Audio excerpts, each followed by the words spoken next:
This is a podcast by the News Minute, and you are listening to South Central. Hello and welcome to South Central, a TNM podcast where we put South at the center. I am Dhanya Rajendran. This is a show that drops every Friday. You can find us on YouTube, Apple, Spotify, and all platforms. In this week's episode, we look at how the Chennai Police is targeting journalists in the Anna University FIR probe. We'll also discuss Telangana's recently released Caste survey. We'll also briefly discuss the deaths at the Mahakumbh and the Delhi elections. Before I introduce the guests of the week, a few announcements. The first is a reporting project. I think I spoke about it a couple of weeks ago. It's called Tracking the Spirituality Industry. In fact, first we called it Tracking Cults, and then we decided, no, we should call it Spirituality Industry. So our reporters are looking at spirituality industry per se in the entire South. If you have anything to tell us about, a god man or god woman or spiritual leader in your locality, do write to us at southcentral@thenewsminute.com. And we have a reporting fund for it. It's a 1-year project. So do contribute to the fund. That's very important. Otherwise, very difficult for us to send reporters here and there for reporting. The second reporting project that we are starting with Newslaundry is on police excesses. So we are going to look at police excesses of all kinds, not just about custodial torture or custodial death, but even at privacy and many other angles. So that too, if you have ideas, do write to us. We have an entire team of reporters who will be looking at different angles. And now I'm going to introduce the people in the show. Of course, Pooja Prasanna, reporting head of the News Minute, who has been missing for 2 episodes of South Central. It's good to be back though. Yeah. So, and joining is Leena Reghunath, another co-host. Leena is a journalist and a lawyer. Leena, welcome to the show. Thank you, Dhanya. Sudipto Mondal, first appearance on South Central. Hopefully will come more times because Sudipto is always busy, executive editor of the News Minute. Also the anchor of What's Your Ism podcast.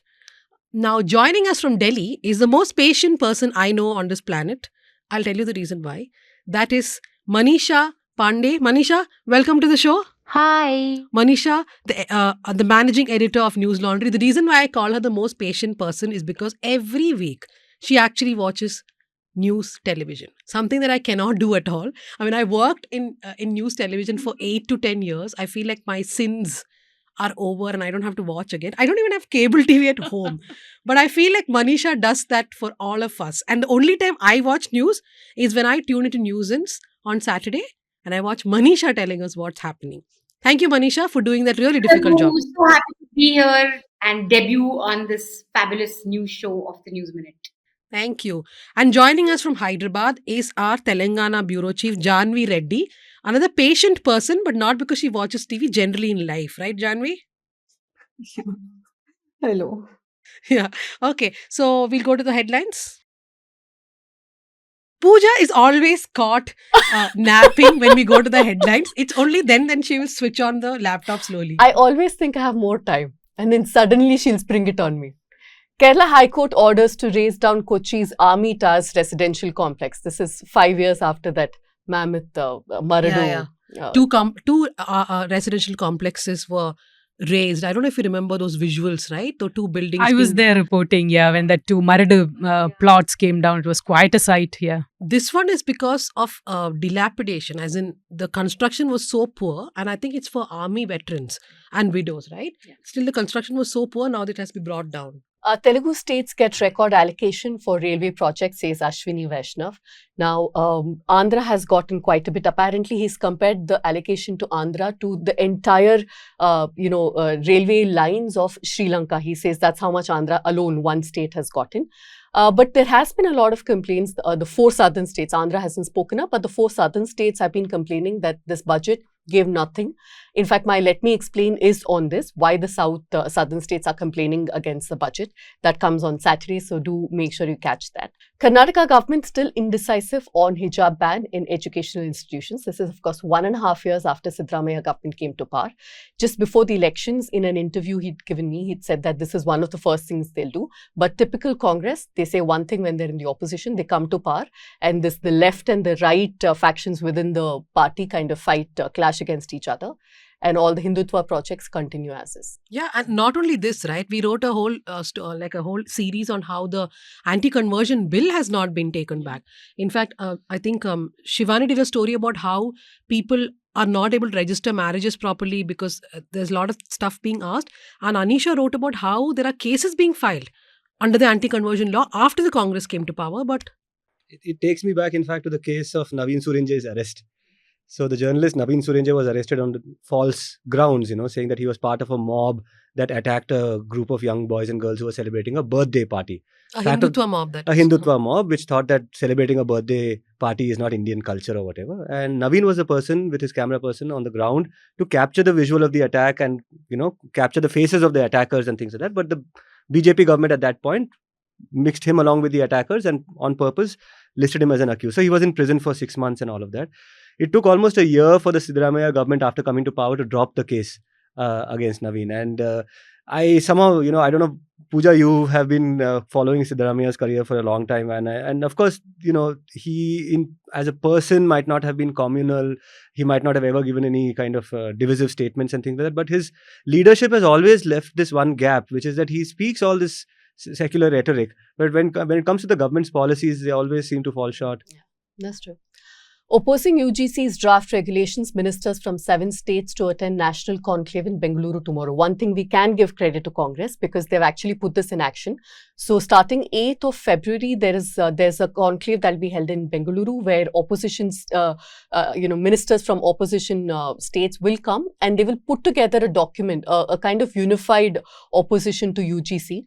And UGC draft regulation is quite dangerous. Yes. Basically, it's saying that the chancellor of university, which is the governor technically, will select the vice chancellor. You've put education in the concurrent list and you've taken away states' rights. And on top of it, you want to give all powers to chancellor. No wonder states are opposing it. We're going to have a column by Tara Krishnamurthy on that. Yeah. This is a ground report by Newslaundry. Ground report, not 30, at least 79 people dead in Kumbh Stampede suggest official records. Manisha, this is a report by Basant, right? Yes, we've just put this story out today.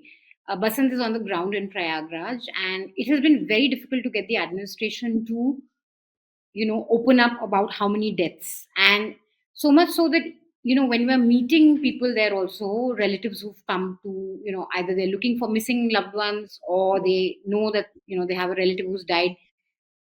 When you look at the receipt that they're getting from the state governments, it doesn't have dates and it doesn't have cause of death. So it's becoming increasingly difficult for us to certain, how many people came on that day of the stampede and what was the cause of death. But we were able to access in one of the hospitals a hospital list, which basically says that 69 people had come on that day. They were all brought dead from the Kumbh. And this was as a result of the stampede because 69 people couldn't have died, on the same day. And they were brought dead. None of them were treated or injured. They were all brought dead. So we were able to access that. And then we've gone to another hospital where we've looked at another list, again, a hospital list that has close to 11 bodies. So rounding that off, we think the number at least is 79, but this is still not the complete picture. Because what we also found from, again, many relatives was saying that when we are getting the receipt, sometimes the cause of death is heart attack. At other times, it's just unnatural causes. So it's not clearly written stampede victim. The authorities, and of course, they're doing this because they want to cover up the numbers. And presumably because the last time there was a stampede in Kumbh, it was in 2013 under Samajwadi Party. There were 36 people who died at a railway station. And the same day as Mauni Amavasya again. So I feel like the administration will do everything to keep it below, what happened during the SP's rule to say that, oh, look, so many people died, back then. With us, at least it was only 30. What is their official figure now? 30. 30 is the 30. official. 30 is official. 30 is the figure. official 30 figure. is the official. Okay. Which I think is a gross underestimate because simply the number of people that we are meeting, what the 2 lists that we've seen, I mean, there's no one list just clearly says 69 brought dead from the Kumbh stampede. So So, Manisha, what I understand is that the administration hasn't followed proper procedure of sending them for postmortem to ascertain the cause of death and then hand it over to the families. It's not that procedure is also not being followed in this case, right? In an Yeah. attempt. Yeah, absolutely. In fact, in the Motilal Nehru Medical College, list that we were able to access, the 69 dead, none of them were subjected to a postmortem. They were just handed over. And again, the receipts that people were getting, once they identified the body and they were taking them back home, the receipts did not have a date and they didn't have cause of death. So there's just a complete, denial of what happened that night. So now knowing them and their track record and how they kind of always are trying to question our findings on the ground, I'm imagining them coming back at you saying, "Give us proof for the fact that these other people are actually, victims of the stampede. That this person died of heart attack and that person died of suffocation or something." But how do you prove that it is? Do you think that? With this list, at least we're sure because it says that these are stampede deaths. I mean, they were bought on the night of the stampede, basically brought dead to the hospital from the Kumbh Mela. So 69 people couldn't have just all died of unnatural causes on that very same day and have been all brought dead. So, and of course, like the source that we've spoken to has told us that these are stampede deaths. But I don't think the number will stop even at 79. Because Samajwadi Party is claiming that a lot of bodies were disposed of into the Ganges, right? Yes. There is also that claim Again? that they are raising. That's what they are alleging. No, see, my point is long ago. I mean, everything is long ago now, right? Long ago, when we were reporters, we used to say things like, whatever happens, you can't hide dead bodies. Right, Like, yeah. That eventually, will the show number will up, come yeah. out because you can't hide dead bodies.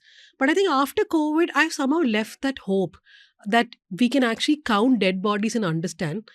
And, like, for example, even in Karnataka, I think 3 or 4 people have died, right? I'm sure more people have died. But how do you get the numbers out at some stage? Well, this is not, this was easy to say long ago because mainstream media had its beat reporters who did the job. They would know. Now it requires independent media to send the reporters and get there and do the job with the limited staff that they have to bring out these numbers, like the work that Newslaundry is doing now. But then we are not the mainstream media with having the beat reporters, having sources inside, very local, regular people who have been on that beat for a long time. That kind of resources have died in mainstream media. Also, that stories that they are not interested in mainstream media, which makes it difficult to have these exact numbers in our It's hand. hard to differentiate between a news channel and an Astha or one of those, religious channel these days. No, but why are more people not demanding these numbers? That is what really puzzles me. Like, for example, I myself have covered 2 really big stampedes. One which happened in Tamil Nadu. And I remember that day itself, they will give the list. Some 40 people had died. This was something free which was being distributed during Jayalalitha's time. They gave the entire list. There was no confusion. It never occurred to us at that time that they will try to hide the numbers of people But dead, then, right? but then this also will be only possible when the government has a record of how many people are in that spot at that time. This is But how Leena, many. there are dead bodies. Yeah, You yeah. can't, like, for example, Manisha is saying that they have counted 69 names. I'm sorry, 79 names. The government is saying just 30. So you have not even included those 49 people. You are just, and why don't those families speak up? I mean, why are they not more, Manisha, is there a lot of talk I think about the this? families are too harrowed right now. So, like for example, couple of points I want to make. Like we met one family that had come from Deoria, Uttar Pradesh, looking for their kin. And when they arrived at the hospital, the doctor told them, and this is all happening in front of our reporters. So this is all like eyewitness accounts of what we are seeing unfolding in front of us. The doctor said that had you come an hour late, we would have cremated the body. So there's just very quick cremations that are also happening. So these guys were shocked that, how could you have just cremated her anyway? Like they came in time and then they took their person to back to the village and there was an ambulance arranged. I think most media houses that are there on the ground, they know the number. It is just what you're saying that it's hard to hide dead bodies. It is actually hard to hide something like this. I think it's willful censorship here. What you're seeing is just willfully ignoring what has happened. I refuse to believe that reporters on the ground who are able to talk to police officials, hospital officials, doctors in charge are unable to come to this number. Or simply when you're meeting people on the ground who are there to look for people who they've lost in the Mela, when you're talking to them and they're saying that, we know that we lost this person during the stampede, and since then we've been looking for them. We found the dead body now. But the receipt says, unnatural cause or whatever. I mean, that's just, it's, the story is right in front of you for anyone to report. So if they are not reporting, if the mainstream media today spent the entire morning talking about Prime Minister Narendra Modi's dubki in the Kumbh, right? Like 1 hour coverage of he's there, he's doing a parikrama, now he's putting his face, he's praying for the country, just, non-stop running commentary and non-stop figures of how many people have bathed till now. Hourly updates we're getting. So many crore of people have, done the snan. X number of people have visited. If you can, by the hour, tell us how many people are present there. Why on earth can you not just give us a simple figure of what happened that night and how many people lost their lives? It's it's basic, and I think it's out there. It's just that a lot of the mainstream media, which is flush with Kumbh ads.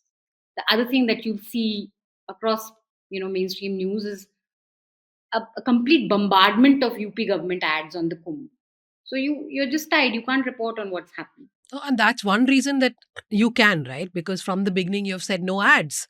I mean, and that really has an impact on how the media house reports. I mean, it just exasperates me. I've been a journalist for 20 years. I think Leena and Sudipto almost same age, Pooja younger. But the point is, for a mainstream media, let's say I'm a television reporter. I've been a television reporter, right?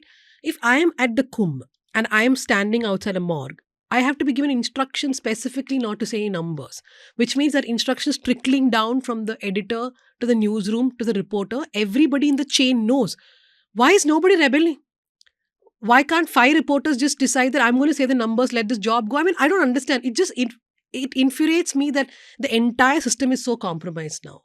But the papers, I mean, these are channels we are discussing. What about the newspapers, Yeah, Manisha? what about the newspapers? Leela was talking about beat reporters earlier, but something like this would call for a special reporter to go over there or something, to do what Basant is doing. So there's just theories. Bhaskar, for example, this was right, I think, within a day of the stampede. The reporter went inside the morgue. She counted herself, and that's what pushed the Yogi administration to give a number. She counted about 20, and she said, I saw one body which had number 40 written on it. So I'm presuming 40 people at least came here. So Bhaskar did that, Reuters did that. But since then, we haven't had an official sort of a understanding on confirmed number of deaths. 79 is the first figure. No, I'm just There's also political wondering that parties are saying it could be 200, it could be 1,000, but this is an official list. No, but the Yogi government also, I think he gave a soundbite, crying and he broke down and what have you. But how the entire administration has just put their hands up in the air and said, 40 crore people came and there was nothing we could do and these kind of things happen. I know where there is Pooja is more- going. No. Pooja has some scientific theory that she has been wanting to put forward about crowd control. Yes. No, it isn't my theory because, this happens time and again. I remember in 2016 or 14 or sometime in Andhra, there was a stampede like this, was it 70? We went after the chief minister, Naidu was the chief minister, and we didn't allow him to get away with, I couldn't do much because there were so many people, right? So there have been studies made, done again and again to show how even if there are 40 crores, even if there are 50 crore people, basic things like ensuring that the flow of people is not obstructed, because when you're made to stand, when you're put in a cage for a long period of time, you get restless, and that's the first sign that there is a stampede that will happen. Second thing, common sense, no bottlenecks, because people then kind of converge and it'll lead to violence. Third thing, make sure that the entry and exit is staggered. Right? Don't allow people to just come together and leave together, because then obviously you can't control. Because I saw ads where they were bragging, Manisha, you would have seen more of these, that it is some AI digital Kumbh. That's what they're calling it. I thought AI means I, mother. That is Marathi. These guys don't know Marathi. No. Narendra Modi has said, right, I. This AI thing, so they've been saying that we are using AI for missing people, to identify missing people. And everyone has dutifully put that down. That, AI is being used for the first time to find in the lost and found centers. There is no explanation of what AI, how they're using it. Our reporter, when they were there is no AI. It is just that old traditional announcement that, so-and-so's mother is standing at gate number 3, please so-and-so, go meet her there. That is their AI. Or maximum, they could have CCTV cameras with face detection. People were telling us that sometimes we are having to make the announcement ourselves because there's just so much of, this is so disorganized. This is the same point I was trying to bring in, that any religious congregation of this kind or even smaller. I've been to Sabrimala because you can only as a girl enter it before puberty, and at that age when I entered, I remember being massively scared because the entrance to Sabrimala, if you know the 18 steps that you have to climb, so narrow, and you are just pulled over it by policemen who stand there and all of that. And being split from your parents is so easy because as a kid you don't know who is, you can't even see people in that crowd. And any such religious gathering is all fertile ground for these kind of stampedes. And it is only in last year that Sabrimala finally started online registration. 80k people will be given darshan in a day, 80,000 people, and they all have to online book, and with spot registration for another 10,000 people is what I think I might not have the right figures, but that's the idea that I have. And that kind of a crowd regulation. So when somebody I wanted to go, he said, oh, I didn't get a booking, but somebody else who I was planning to go with got a booking, and so he's going. I'll have to wait for next week or the week after that to get a registration for myself done. So that kind of some regulation of how many people can land up at a place, and whether it will be within the governments and the administrative forces control to regulate that kind of a thing. Manisha, is anything of that kind being done at the Kumbh? No, and that is the fundamental question we need to ask of the Yogi government. That look, since in the lead up to the Kumbh, for at least 3 months, they have been inviting people. Come, everyone, come. We're going to break records. It's going to be the best Kumbh that India has ever witnessed. It's almost as if the BJP invented the Kumbh. The advertising was such, and every day, right before till the Stampede, the administration was just busy asking people to come. That so many crore people are going to come, we're going to break a world. I think all they were thinking was, how do we break the world record? For which world, I don't know. Who cares? But everything about this government is like that, right? We are the biggest, we're the grandest, we're the best. There's a very sad video of a young girl from Karnataka who made her way. And I think right before her death, there's a little reel that she's done. And it kind of went viral after it was found that she didn't survive. She's just appealing to people that don't come. It's very crowded. It's very scary. My God, the number of reels I have seen of people just alerting each other on Instagram saying that, if just don't come here, it's not organized. You'll have to walk a lot. It's quite scary here. Things are not organized well. So my point is that, you go on this PR blitzkrieg. People put faith in your PR. People put faith in your marketing, your advertising, and they die because of that. So that question has to be asked of you. Why on earth were you inviting people if you couldn't handle it? Right. Moving on to the next headline, this is the last one. Delhi election, the polling is on way as we speak. 70 seats, 699 candidates, and 15 million voters. Manisha, what do we have the latest voter turnout? Are we looking at healthy voter turnout so far? Yeah, I think it's about 33 till 1 p.m., which is pretty decent. But is it very tough for the Aam Aadmi Party? I was reading that the BJP, which hasn't been in power since some 1993, is 37 trying, years. everything, including the Gujjar and the Jat votes and what is it? I saw somebody saying Juggi. Juggi Chopdi. Juggi Chopdi are the... There's a combination they've made of Juggi, Dalit, so JD something, JDC, Juggi Dalit Christian, I think, or something like that. That those votes also may go to the BJP this time. Maybe not Christian, something else. So I think this is certainly Aam Aadmi Party's toughest election in Delhi because 10 years of anti-incumbency and then a very formidable challenger in the form of BJP. Two things I think, and the last election, what really propelled Aam Aadmi Party to their 62 seats was women en masse, almost 80%, and Muslims. There was a heavy Muslim consolidation for the Aam Aadmi Party because remember this was the Shaheen Bagh protests were happening back then. Amit Shah gave this one statement that you vote in a way that Shaheen Bagh feels the current. And that got everyone to kind of just rally behind AAP. That is not happening this time. Muslim voters are there's a bit of despondency with AAP, their performance. Areas where, these Muslim pockets, it's really pathetic to see. I mean, you'd be surprised that this is the national capital. There's no work done. It's dirty. The roads are bad. There's also this sense of feeling that AAP didn't come out or stand up with us while our children were being arrested in the Northeast Delhi riots. So you have a meme, for example, through in this candidate who was arrested. So there's a lot of sympathy for that candidate that, okay, he's suffered what we have. So that is the big question for us. Will the Muslim vote get split? And then that could be a bit of a trouble for them. And the second thing is, of course, women voters, I think, because of the free bus rides, are still strongly behind AAP. One interesting feature of this Delhi election is that usually you see the BJP setting the narrative in elections. In this election, they're pretty much responding to AAP all the time. Like, we will not stop the schemes. We will continue to do, give the free services, free electricity. Don't believe AAP's lies that we'll, stop schemes. So that's one big thing. And there's been no sort of communal pitch, except for that in the beginning they came up with this Rohingya thing that Rohingyas are taking over Delhi.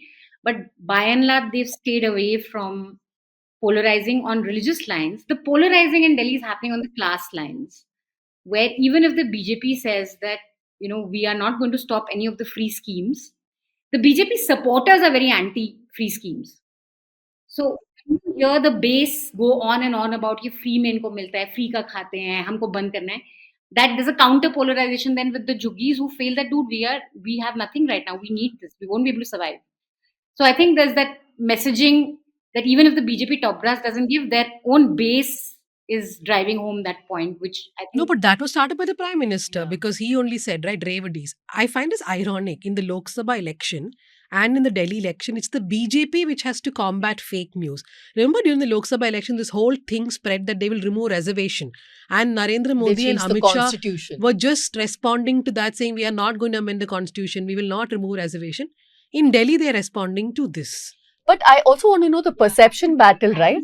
Give a lengthy speech that go and tell everyone in the Juggis that we will not stop schemes. That's not how governance works. If Manmohan Singh gave good schemes, we continued them. We are not that government that will stop good. That's not governance. So he really went on a long time. But Manisha, tell me this two things that that kind of worked for Kejriwal and AAP last two elections. One was that he's a common man. He's one amongst the voters. Second is his anti-corruption stance.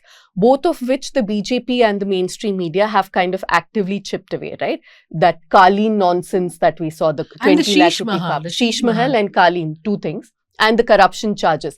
How much has this impacted the voter base? I don't think the house thing has impacted a lot of people, the Sheesh Mahal, because the BJP came up with also such bizarre things, like there's a golden commode in his house, he's run away with it. So I think it went into slightly bizarre zone.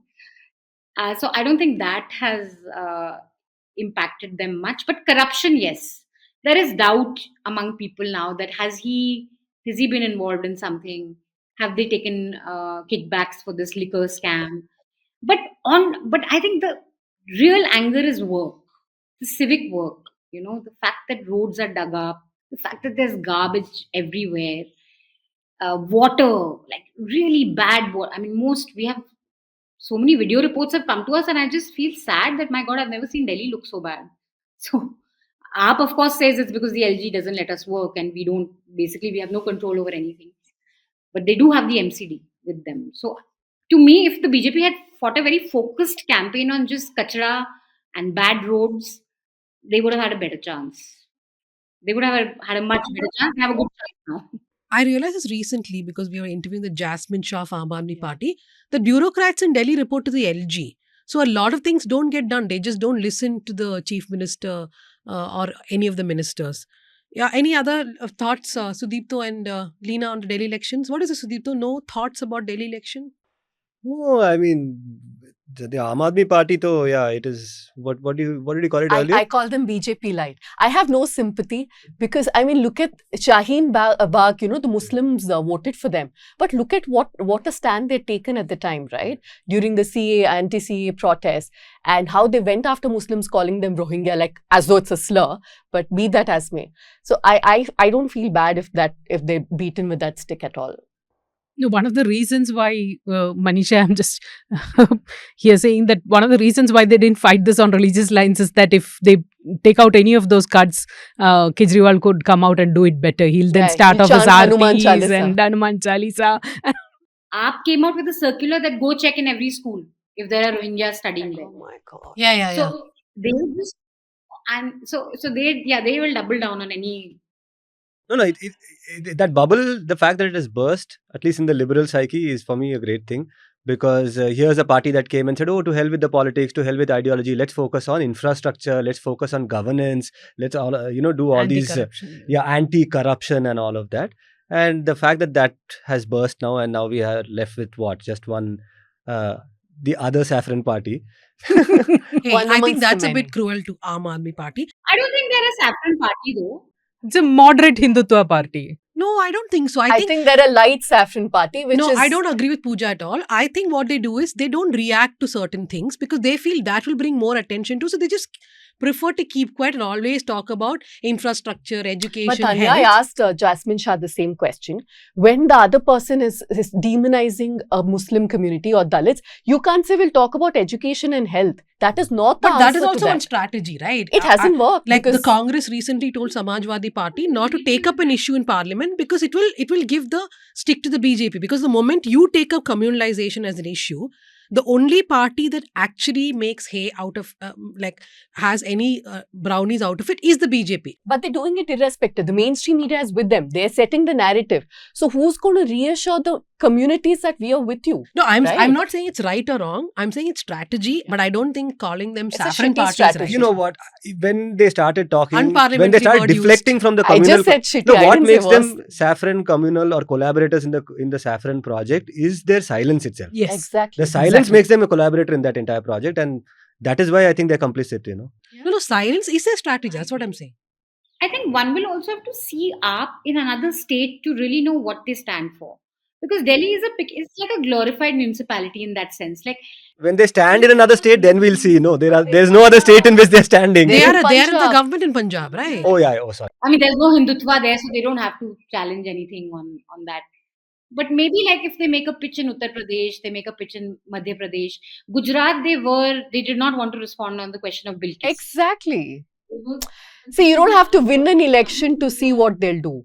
How they campaign in Gujarat, Goa will give you an indication on what they are. Their origin story, no one can forget that they did come up as this clandestine, with this Trojan horse which was carrying an RSS project. So the initial constituents of that anti-corruption movement, we have not forgotten them. That's the spring from Public- which these people. Public memory is short. I Yeah. don't know if how many people keep remembering what that early project was, At that time, we were all shut down saying that no, corruption is the main issue. Forget Hindutva. If you focus on corruption, Hindutva will go away. These were the things that liberals were saying back then.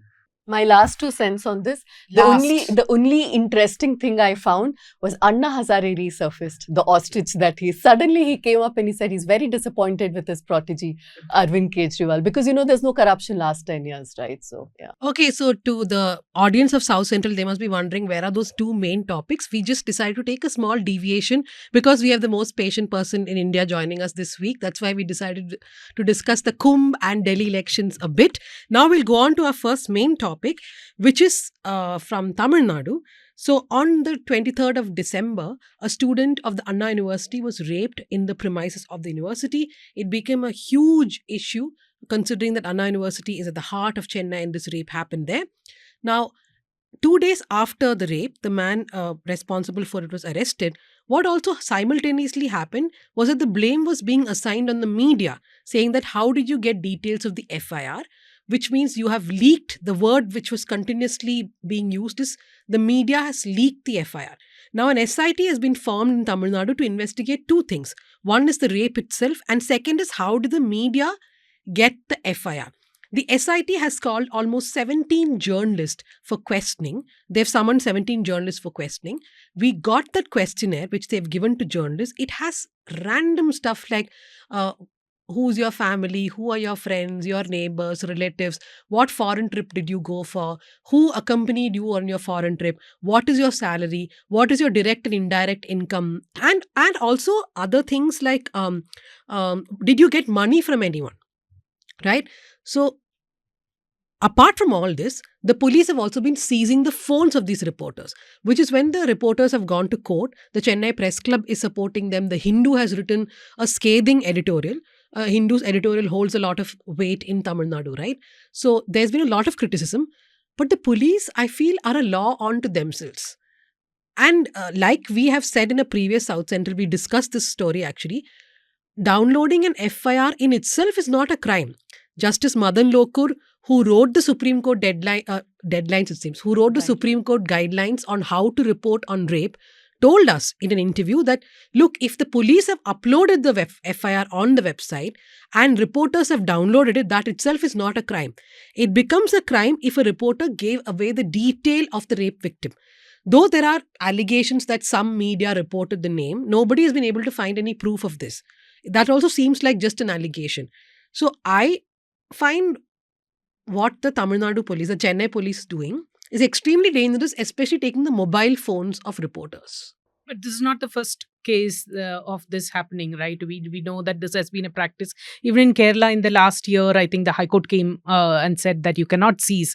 This is an Article 20 violation, Article 21 violation, that, you know, your right to privacy is taken off, your right to not to produce incriminating evidence against yourself is taken off when you seize mobile phones. And most of journalists, I think, is not very aware, or most of the common people, even people like someone like, Hani Babu's case, they were not aware that they should not hand over the devices when the police come so that they put incriminating evidence against you. Unless you are an accused, you are not supposed to, or there is a judicial but custody. I think, Leena, the different courts have given different judgment. Yeah, right? Like exactly. in Zubair's case, he was asked to hand over his phone. Yeah. No, if you have a warrant asking for you to hand over, which is a court-approved warrant, you can. Otherwise, the police cannot, without registering reasons of why they should seize the device, come and ask you to. Most often, this is not being officially done. That is the biggest problem, that they just come and ask you to hand over your password, your social media passwords and your device, and that is not the proper procedure to go about it. No, but my problem is a step further. Like in Zubair's case, like Dhanya mentioned, Vrinda Grover had vehemently argued that he cannot give his devices, both laptop and his mobile phone. He is a journalist. His sources will be compromised.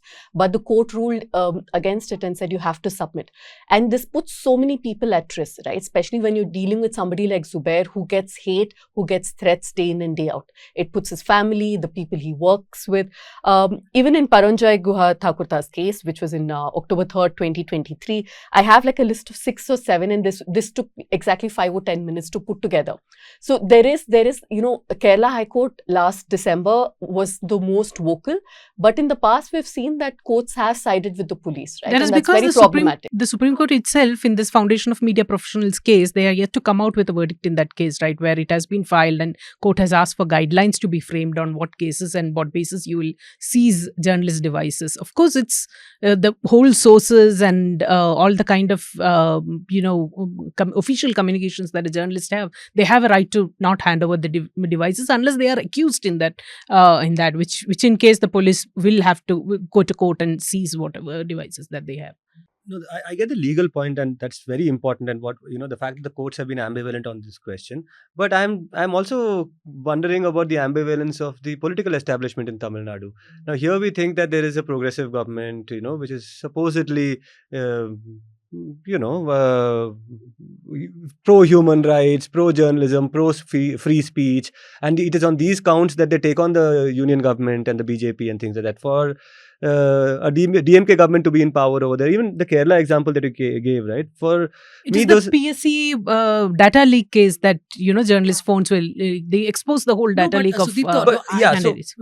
My simple thing is does it mean that the political establishment is complicit in this, or does it mean that they have no control over the police? I think both. First thing, the political establishment is complicit and they have no control over the police. And look at Tamil Nadu. Like, we have put out a story yesterday in Power Trip, our political newsletter, that the government now does not want this to go on because the media is turning against them, right? But they have no control over the police because the police feel that it is because of the media that they are in trouble. Manisha, I want to just come to you with one point. So, whenever we say this, people are like, so what? Are journalists above the law? Why can't you give your phones? Why can't the police seize it? I mean, you want me to respond to this line of thinking? So actually, we in Newslaundry's case, we went to the High Court and asked them to not use any material because during the surveys that we had, the income tax surveys, Abhinandan's phone was taken away, and we went to the court and said that it cannot be used whatever you get from there. So now they have whatever they have, but they can't put it out in the public domain, and the court ruled in favor. So look, journalists. I mean, we are journalists. We have a lot of stuff on the phone. Sometimes it could be protection of sources. You could actually have conversations with sources that you don't want, that will end up with the police. And of course, we all have a private life. We don't want like the police prying through, who we talk to, where we vacation, whatever, like whatever it is. It's a private citizen's phone. So I think, but I'm curious to know in this case that it's just the police that is lashing out at the media for reporting on the case. There's no political angle to it. The case is not politically sensitive. So the politicians per se are not saying anything much, but the IT wing, which is the online mob, is definitely saying a lot. In fact, they were behind us for a long time saying, you guys downloaded the FIR, you guys downloaded. Now that we are not summoned, they know that we didn't download. But my point is, downloading the FIR is still not a crime. Right. That is what exactly. Even if we had downloaded it. The FIR is a public document. It cannot be a secret. And the imperative is on the government that they should not have given out. They can of course hide the details in the FIR that they are not supposed to give out. They can blank out those portions and release it to the media, right? Yeah. So to explain to Manisha, basically what normally happens is that if it's a case of rape or any heinous crime like that, they do not upload the FIR. They generally don't upload it at all. I'm sorry, they upload it, but it is not available for public view. In this case, the FIR was uploaded and it was available for public view. Now, the Chennai Police Commissioner saying there was a technical glitch in the National Informatic System or whatever that is, and that is the reason why this FIR was made visible. In that small period of time, people have downloaded it. They are now making it sound like downloading that is the problem. And obviously, if reporters get the FIR, they send it to the office, right? So a lot of these reporters are sent it to their offices because their editors, their office groups, whatever. So why did you forward the FIR? That's the other question. This sets a very bad precedence. And I'm worried that Uttar Pradesh and Madhya Pradesh will be watching this keenly to follow suit here. Right, taking notes. Yeah, they'll be taking notes how to, because this is very dangerous, because even in a case of rape, for example, we do access the FIRs. We will not put it out in the public. We will not put out the name, but we access the FIRs. This is part of our job. No, I can't tell you the number of trolls, like to just dignify them, who are continuously asking me because we put out a story saying the FIR says so and so, very minimal details, right? The FIR actually was very victim shaming in one sense, which also the High Court has criticized. But we wrote a very sanitized version of what happened and what does the FIR say. People are like, how did you access the FIR? Why did you put out the FIR details? Because the FIR is a document on which I report. It is an official document. In rape cases, sometimes we get it from the police, sometimes we get from the victim's family. Yeah. There are many sources who give us. It is our responsibility to ensure that we report in a way which does not compromise. I mean, I'm very surprised that the Tamil Nadu government, MK Stalin and all the others, have not put a stop to this nonsense that the police is doing, which is seizing phones and this questionnaire which Pooja has kept open now. For a while now, because, I was amused. 13th question is when they finally, 13A, not even 13, is when they come to the case in hand. Before that, look at the questions they've asked. Names of father, mother, wife, brothers, sisters, brother-in-law, sister-in-law's children. What do brother-in-law, sister-in-laws have anything to do with a reporter's work? I don't Passport mind. number. Actually, I would have happily given my brother's number and the cops to call him.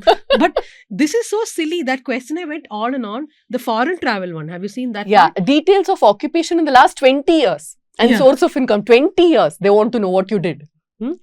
I'm telling this you, is just the police using this to do a surveillance on the. See, I think no, not only that. See, these are crime reporters, right? Yeah. So crime reporters have police as sources, right. And most police officers do not like each other. Right. That is a reality.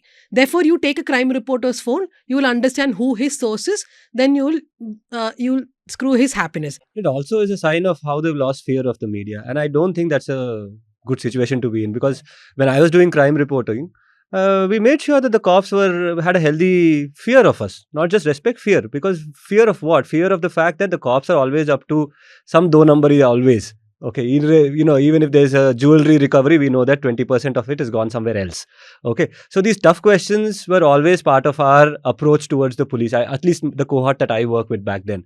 Over the years, I think we've gone easy on them, or No, this is exactly the point I was discussing with Shabir, my colleague in Tamil Nadu, that the Tamil media has sort of censored itself. Yeah. Like while we talk about what is happening in BJP ruled states, etc., they have sort of co-opted. And I'm not talking about English media also in Tamil Nadu, which have like New Indian Express, Hindu and all have been quite critical when needed. But a lot of these people have co-opted, right? Because they feel like you have to support liberal governments versus No, they versus become the... embedded DMK journalists. I don't mean the party necessarily. Yeah. The ideology, No, the I'm larger saying they co-opt to the ecosystem. ideology, right? Yeah. And so the cops are not at all scared of them. Now, this is the first day when actually Shabir called me and said that the journalists are being summoned. I said, let's see who protests. But look at it, they actually came together. There are so many protests happening now. So it's one healthy sign also No, that but there the is going to be protest- resistance now. The protest part, I understand, Dhanya, but the daily reporting part, like for example, since you brought up Shabir, the reporting he did on the police custodial torture. How many reporters did that? How many of them held the police to account? It's on a daily basis that you hold them to account for their fake encounters, for their custodial torture, for their excesses. I suppose that's when they'll know that, okay, there's somebody holding them to account. Otherwise, who holds the police to account? If not the government, at least us. And to all those people sitting and supporting cops, I mean, cops are nobody's friends. So Can I come back to the beautiful questionnaire? Yes. Question number 36. Details of movable property, that's gold, car, cash. Details of immovable properties, Why? land, buildings. Wait, there is more coming up. Details of foreign visits. Period, country, reason, people who accompanied you. Details of your relationship/contact with other journalists. I will write 500 pages for this. Details of your friends and acquaintances. Number of FIRs registered against you. Give details of your social media account, X, Facebook, Manisha, Instagram, didn't you Telegram. go somewhere recently abroad because I saw you putting pictures of some food? Vietnam. Yeah. Vietnam. So if the cops come to you from Tamil Nadu, you'll have to reveal what you ate in Thailand. I'm sorry, Vietnam. There should be a law like for bureaucrats and for elected representatives. There's a sanction that you require, right, to prosecute. Given that there is an extraordinary dimension to our profession, I suppose there should be a law of seeking some kind of sanction before these people go on that is a before the witch hunt. Supreme Court, right? The Supreme Court has asked the government said there is a committee, that committee will make the guideline and they're just sitting on it. Okay, so anyways, we'll also move quickly to the next topic. We're going to discuss the Telangana caste survey. Telangana has done a caste survey and they've released parts of the caste survey. Jahnavi, give us a quick update about when this caste survey started and what do the results say? Okay, so it's officially called the socio-economic, educational, employment, political, and caste survey. It was done in November, December last year. So 2 days back, cabinet subcommittee held a press meet and they said we're sharing. I mean, they were very self-congratulatory about finishing it within a year of announcing it, and they shared some basic information. So, the percentage of population, which is SC, ST, BC, and OC. They said total BC population is around 56%. So the main point of the intention behind doing the survey, or what was the expected outcome, was so Congress had promised to increase BC reservation in local bodies to 42%. So that was the main outcome expected from this. So because they did this whole dramatic press meet and then they said there'll be a special assembly session and it'll be discussed and everything, the expectation was that so when a similar survey happened in Bihar, initially there was basic information shared, and when it was introduced in the assembly, when it was tabled in the assembly, they gave detailed information about each community's income levels, education levels, employment levels, all of that. So that was what was expected, and also possibly they were expected to bring in a bill to actually increase the reservation to 42%. But so yesterday was very overwhelming. So none of that happened underwhelming. None of that happened in the assembly. So yesterday, what Revanth Reddy did was he just repeated whatever was already shared. Again, the broad numbers. And so when they were questioned, when they were asked where is the further breakup of subcaste data and socioeconomic status. They gave very bizarre reasons. Initially, they said that it's too much data. It's a very big report. Then when people asked, why can't you just share a PDF? They said it has the private information of citizens, so we can't share it because we don't want to violate data privacy. Uh, Again, I mean, none of this really makes sense because they were just asked to share a summary of the data. So basically, nothing has really, I mean, there's no real insights so far. But even based on whatever they've shared so far, there is some opposition from BJP, BRS, and like a few BC leaders. What they're saying is that they seem to have undercounted BCs and overcounted OCs. This they're saying based on a survey that was conducted by BRS in 2014. So they're saying that compared to that, the numbers are off. But Jahnavi, wasn't that BRS survey conducted in just one day? Exactly. So one day they declared a public holiday, and there was this whole hype around it. People were asked to stay home, so exactly. So now there were questions raised about the methodology followed in the recent survey, and so at the same time, Congress is saying, "Hey, you did it in one day, and the enumerators were not trained, and all of that." So then, which survey is more valid? So yeah, so there is no real basis, and also it's 10 years old. But the other main contention is that the total population that they're saying the state's population is around 3.57 crore, and we've enumerated almost 97%. But I mean, when you compare with the 2011 census data or like Aadhaar card data, voter ID, all of this, the population seems to be too low. So then that's just giving further boost to the theory that they have undercounted the population or the survey is not comprehensive enough. From the responses, I was actually disappointed with the responses that came also. So first, there were these dissenting voices from some OBC leaders saying that the count is lower, and that in 2011 the population was 3.5 crores. Even now it is something like that. So how can there have not been any increase? But the basic thing that this is an enumeration exercise on the back of a huge social justice consciousness. And what is that consciousness? What is that demand? That we have always looked at the poor. We have always enumerated the poor and their levels of poverty. A socio-economic survey of all the communities would lead us to a situation where we will understand what is the relative privilege of the so-called upper caste or the so-called forward caste, or even among the OBCs and people listed as backward caste. What is the gradation? How relatively privileged is an upper OBC as compared to a lower OBC, and these questions? And that is something which is completely missing. The data is not even part of the conversation. The fact that it is missing should have been the focus of all the anti-caste or social justice groups over there, saying that the main question that we asked you is what is the socio and economic condition of the various castes and how do they compare with each other. That is missing, and all you have is some percentages of this is the SC, this is the ST, this is the OBC population. For what? For some electoral purposes. What is that electoral purpose? The Congress promised that we will have greater numbers of OBCs in ticket distribution and things like that. So to that limited extent, they feel that they have achieved a goal. But the larger question of social justice is not being addressed in any way at all. Could I make two quick points? One, I think you're all being very harsh on Revanth Reddy. I'll tell you why. Because he's definitely done what Siddaramaiah couldn't for 10 long years. After hailing himself as the champion, the first chief minister in independent India to announce and conduct a caste survey, he still claims he hasn't seen the report. That's my first limited point.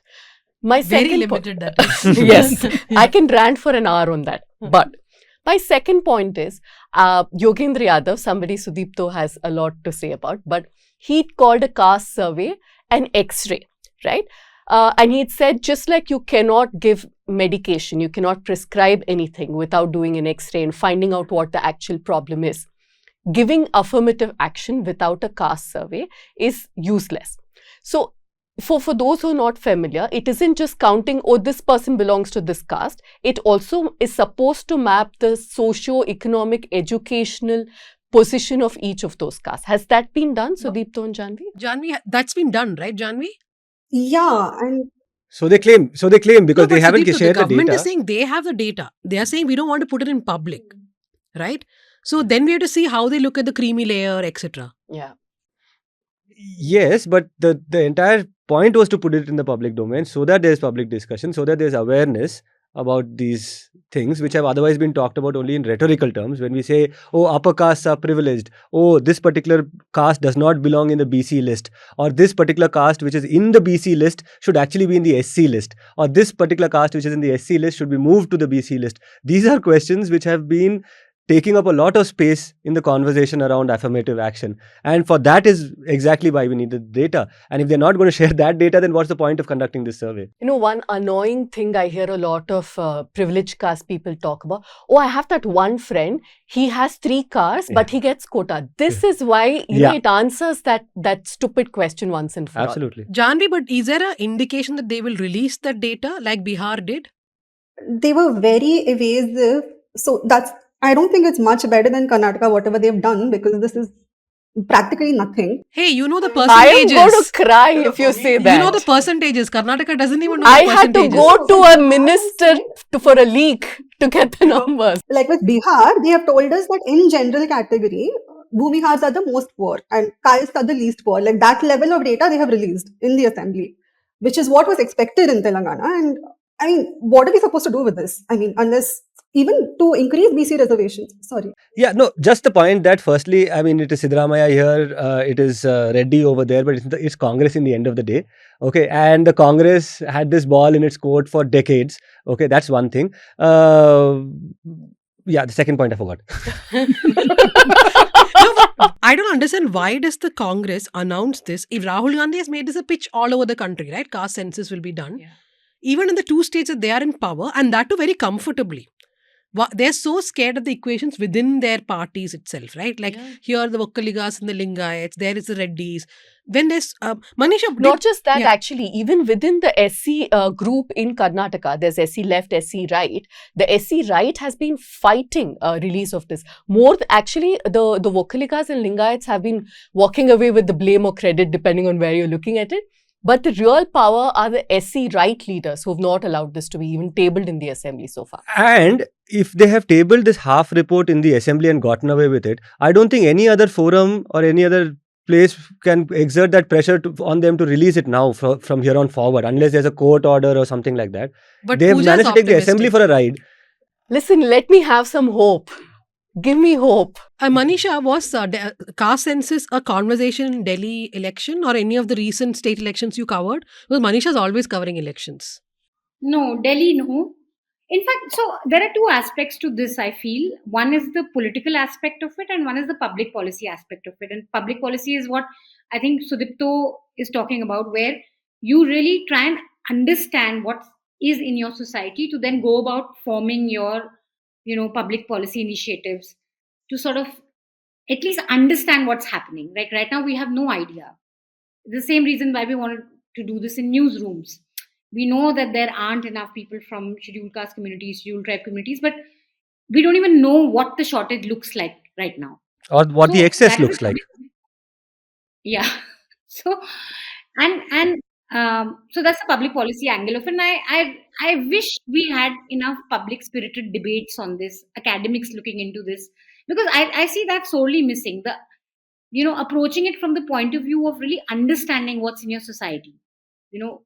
That I feel is completely missing. And the first aspect, the political aspect of it, I've always found it a bit. I mean, when Rahul Gandhi goes to town saying there's going to be caste census, to what end has never been clear from the Congress. I want If to you're hear what talking about Rahul Gandhi has to say on this actually. Anyway. Just to finish my point, if you're talking about reservations, then you have only 1.4 crore jobs that are in the public sector, which is that 2 out of every 100 jobs are in the public sector. So only 1.4% of the working age population is, going for government jobs. And within that, there's such a scrambling. There's such a desperation. I mean, forget, caste equations in it. There is like maramari, like you say in Hindi, there's such a desperation. There are no jobs. So my point is also, which is why there was a survey done right after Nitish made the announcement. I think there were two academics from JNU who had traveled across Bihar, and they found that the response to caste census was very lackluster among many because they didn't know what it would give them. So even as a political plank, it wasn't clear to even people that what are you signaling really with this? Because when it comes to reservation and government jobs, boss, the first fight is there aren't enough government jobs to take care of our young people in India. Yeah. And I think Bihar, the findings were much more specific than what we've seen so far. They also mapped the poverty levels, and that did kind of add some value to it.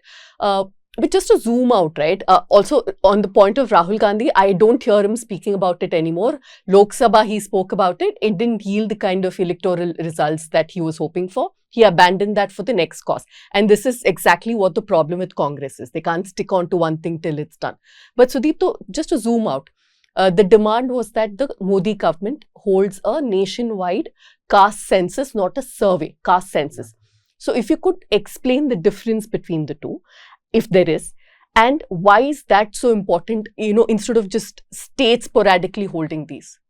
Because it is the credible agency that conducts the entire enumeration. A survey is just, in the end of the day, the extended term would be a sample survey. Survey and census are different by that measure alone, which is that a census goes to every door and a survey doesn't.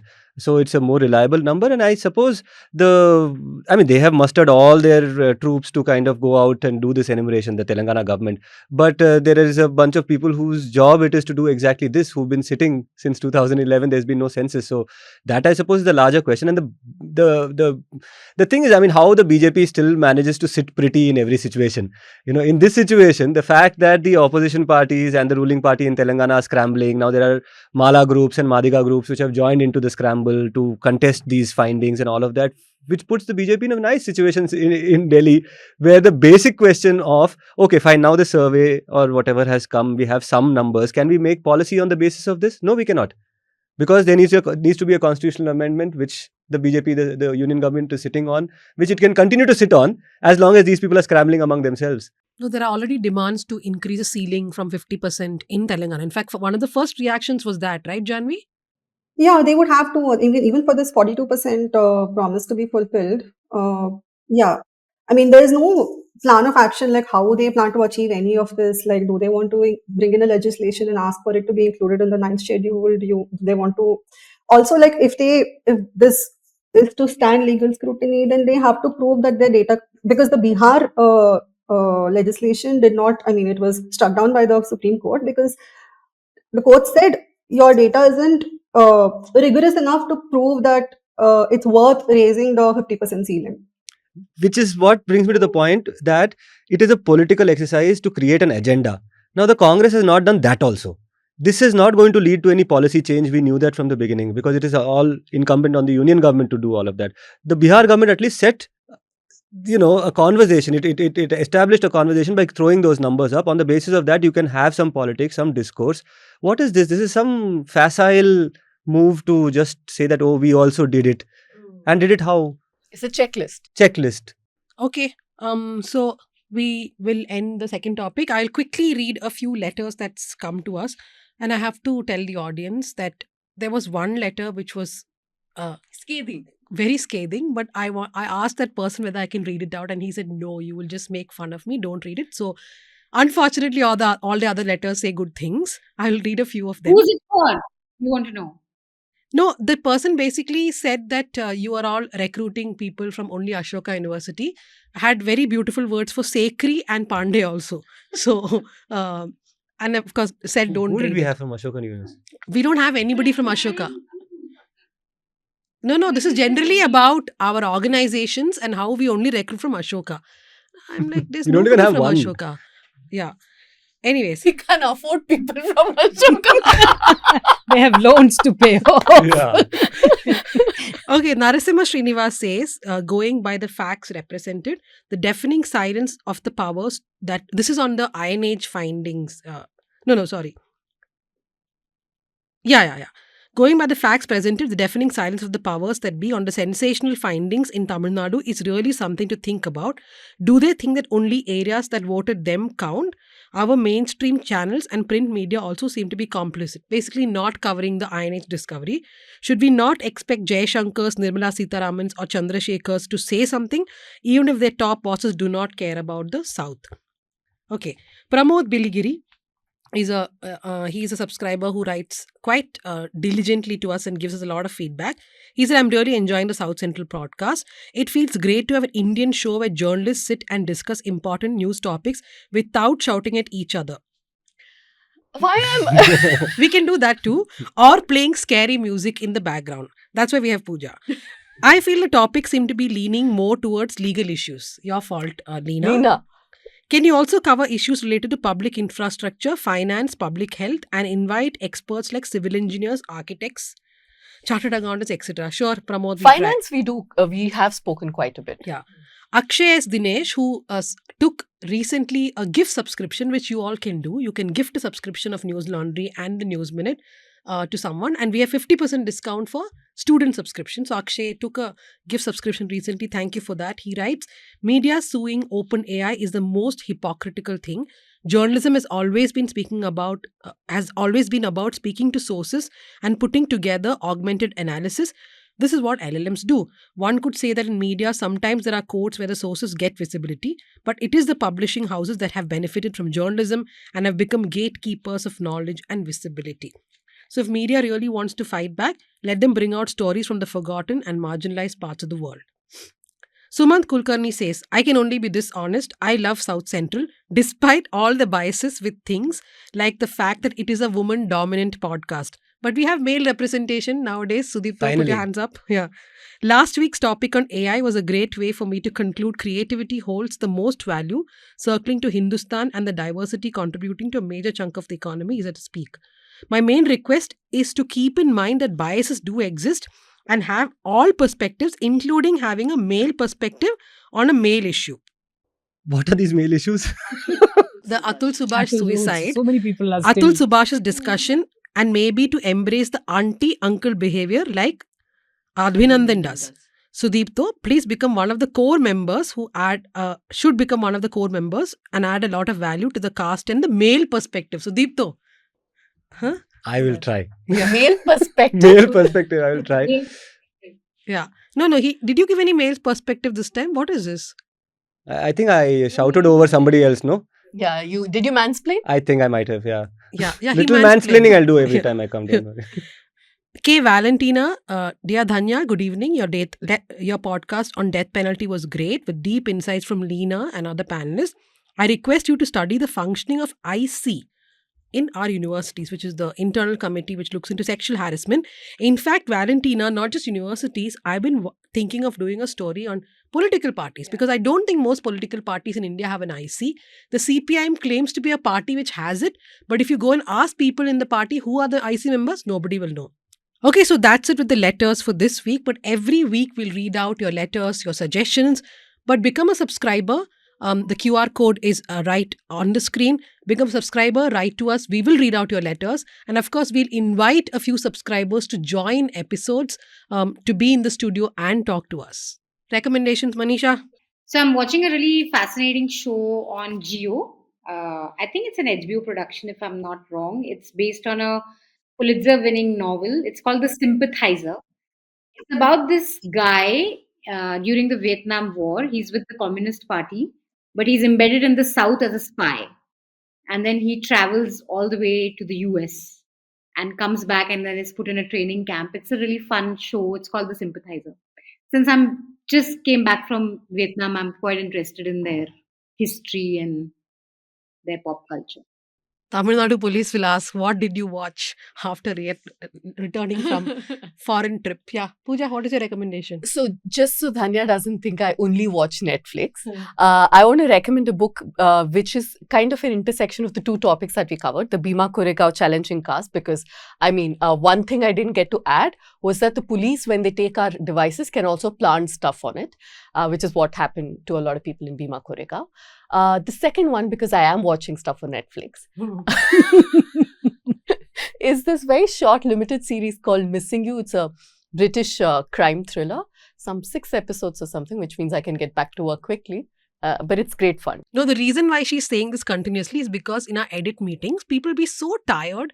They're tired through the week. So my biggest complaint is that everybody's binge watching, right? They're watching till 2, 3, 4, and everyone is sleepy throughout the week. So I tell them that 10 years from now, when you don't reach where you don't want where you have to reach, then you should be blaming all your binge watching. So that is why Pooja's doing this Tane Mari in between.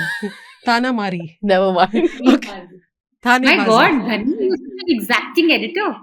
Yeah, the Narayana Murthy of Indian media. We'll say stop staring at your spouses soon. I just said watch less TV. Don't watch till 3 and 4 in the morning and then be sleepy. the That entire is day. not for me. Those were for foolish young people who admitted that they were up till 3, 4. No incriminating evidence from you, I guess. Dhanya tells everybody don't be sleepy, and everybody tells Dhanya to please sleep. Yes. When she's not well, she's carrying some disease, something and all, still she'll also be She's coming to work. she's a jack in the box. She'll pop up here. She'll pop up there. Okay, Jahnavi, what is your recommendation? Netflix series? No, this book called My Husband. It's translated from French. It's by this author Maud Ventura. It's obviously about a marriage, and it's a psychological thriller. The way that being married sometimes feels like you are in a psychological thriller. If that makes sense. You all need Meaning it. it's about this like very normal seeming upper middle class or fairly wealthy family, like uh, 2 kids, and they seem very normal and happy. I mean, it's very exaggerated, but so this woman is like constantly like doing obsession, deception, like weird psychosexual mind games and everything just to like survive and sustain the marriage and keep up these I know what appearances of not like to read. normalcy. I know what not to read now. Leena, what is your recommendation? This is a 2020 New Yorker piece. Just to drive in the point that dead bodies can be counted however late it is. This is the Rupkund Lake mystery that I've always been intrigued about. This pond in the Himalayas that has a lot of skeletons and a lot of theories of how they landed up there and who they are and all of that. So they did skeletons at the lake, very scientifically DNA using all those dating things, genetic analysis to know where those people came from and how they ended up there. It's a very interesting piece, the skeletons at the lake. Sudipto? To watch, my recommendation, this really complex family drama based in a church. So this series called Green Leaf. It's about an African American family that runs a church in Memphis, if I'm not wrong. And Memphis has this whole history of race riots and all of that. And the series is about guilt and self-righteousness, and how this, in Christian theology, they talk about how self-righteousness is something you should keep in control, because all of us are sinners and things like that. And how over time, the most righteous person comes apart as somebody who's also quote unquote sinned and all of that. And it is set in the context of race relations and things like that. So for me, it was fantastic to watch. Green Leaf, please watch out for that. And yes, the second recommendation to read is something I'm going to start reading very soon. I was gifted a book by Anand Neelakantan. I did an interview of this author in Wayanad, where you must know him from the Bahubali series, but I know him from these books called Asura, Ajaya, Kali. Yeah, and he does this fantastic anti-caste retelling or reinterpretation of the Mahabharata, the Ramayana. So this book he's gifted me is called Many Ramayanas and Many Lessons in Them, or something. That's the title. So And these are by who's it by? Anand Neelakantan. His own book. His own book. Oh, He gifted okay, me wow. this book. Yeah. So after the interview, I got a signed copy and all of that. Okay, so my recommendation is a book which I'm very late into reading. It's Han Kang's Vegetarian. She won the Nobel also recently. I've been unwell for a week, and I don't know why I chose this week to read that book. It's pretty terrifying, at least for me. There's vegetarianism, there's eroticism, so everything together. It's quite scary, but it's a yeah. I mean, if you read the book, you'll understand what I'm saying. It's divided into 3 different, segments. It's a very small book. Yeah, I mean, someone suggested, I think they read because she won the Nobel Prize recently. So I ended up reading it. But I do recommend that book. It can put you off your rails. But What's the do title read it. again? The Vegetarian. Her latest book is up for release, right? Yes. Yeah. Okay, so that's it with all the recommendations. And thank you, Manisha, for joining us. I guess a day after this podcast is out, the Delhi election results also will come. So we'll be watching you live. We have the exit polls today and then results on the 8th. And thank you very much, Jahnavi, for being on South Central. Thank you, Leena, Sudipto, Pooja. And do not forget, a lot of you are watching, a lot of you are writing to us. But it definitely, though it means a lot to us, it will mean a lot more if you would become subscribers of the News Minute and Newslaundry. Both our organizations have got a lot of interesting, exciting stories lined up, including big investigations. So do become subscribers, support us, and thank you for joining. Thank you to my producer Bhuvan, editors Jasim, Vignesh, Ajay, Megha, and Maria.